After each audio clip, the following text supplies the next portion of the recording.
डाकू था और भगवान बुद्ध की शिक्षा से क्या हो गया, साधु बन गया। आम्रपाली कौन थी? गणिका थी, नगर वधू थी, तो वैश्य कही जाती थी। भगवान बुद्ध की शिक्षा से क्या हो गई, वो देवी बन गई। पूरी दुनिया में उसकी पूजा हो जाती।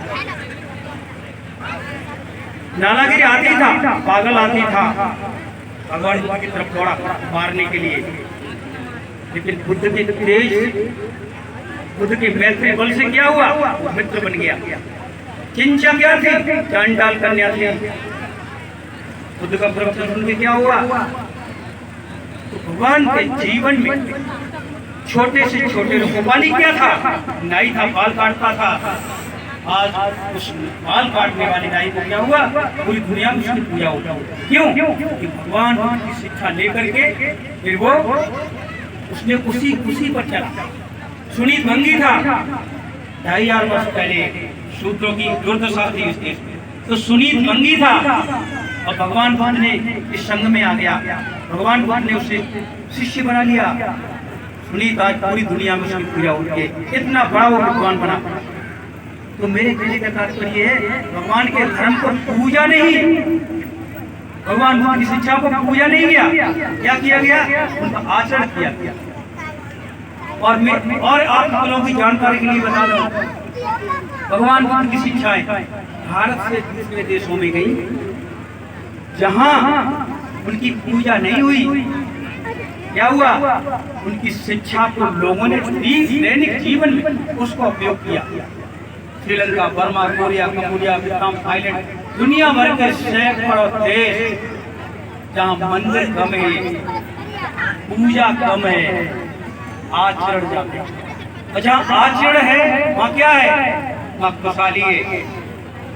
यहाँ हर दिन त्योहार है, यहाँ हर दिन पूजा है, घर घर पूजा है, लेकिन उतनी ही बदहाली है। बदहाली का कभी कारण जानने की कोशिश करो। इतनी असंख्य देवताओं को पूजता हूँ और उनको खीर खिलाता हूँ, माला डालता हूँ और उनको अगरबत्ती, मोमबत्ती और उनके व्रत, तीर त्योहार सब करते, फिर भी हम क्या है, बदहाल है। मेरे जीवन में बदहाली है। क्यों है? क्योंकि शिक्षा की तरफ नहीं है। आवश्यकता किसकी है?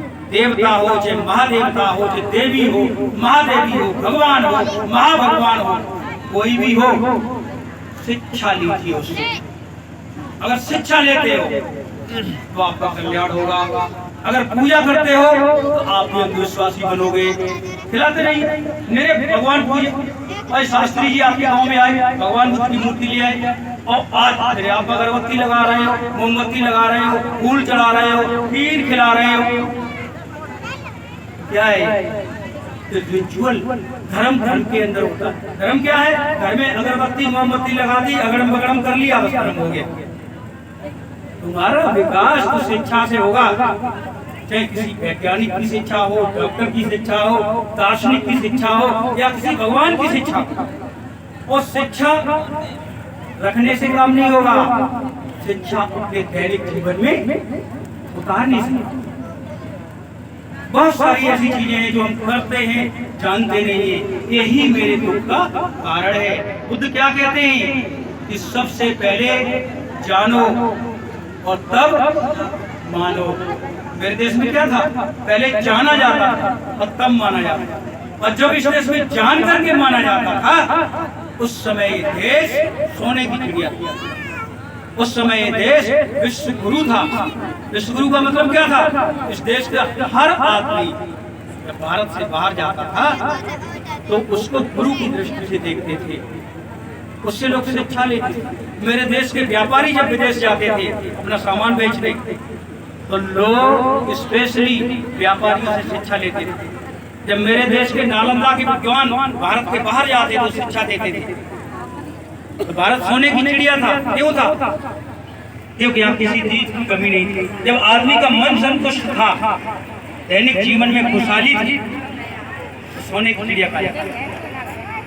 इसलिए जब ये देश पंचशील का पालन करता था, हत्याएं नहीं होती थी, चोरी नहीं होती थी, व्यभिचार नहीं होता था, झूठ नहीं बोला जाता था, नशाखोरी नहीं होती थी, तो कैसा देश होगा जहाँ हत्याएं ना हो, तो सुबह से शाम तक लोग चलते थे, किसी को कोई डर नहीं होता था।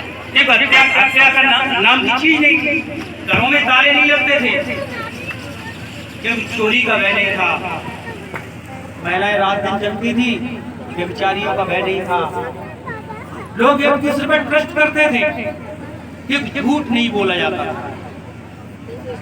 लोग नशाखोर नहीं थे, नशाखोरी नहीं थी। जो आदमी नशाखोरी करता है उस पर ट्रस्ट नहीं होता है, उस पर विश्वास नहीं होता, और देश में नशाखोरी नहीं होती थी, इसलिए इस देश पर ट्रस्ट किया जाता।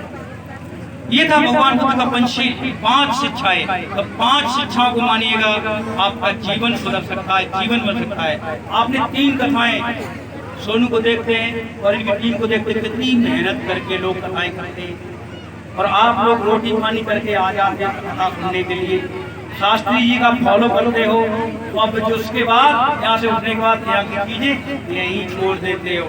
लेकिन बहुत आवश्यक ये है, आप बाजार में जाते हो, बहुत सारी चीजें बिकती है, लेकिन आपको तो वही चाहिए जो आपको आपकी आवश्यकता है।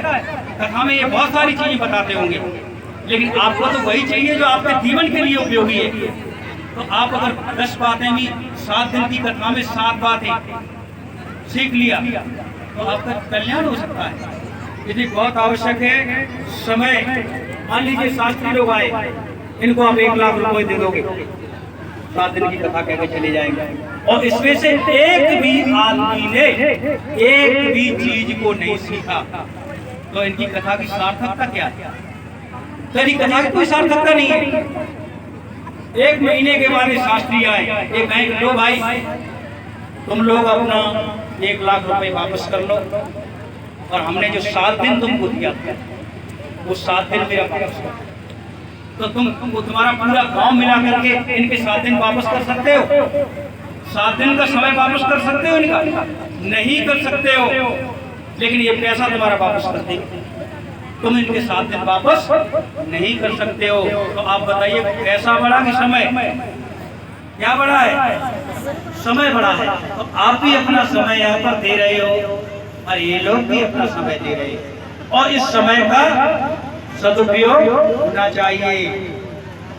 आपने 3 कथाएं सुनी है इसी जगह पर, तो 7-7 दिन की तीनों, तो 7 या 21 बातें तो याद, 21 बातें तो याद होनी चाहिए।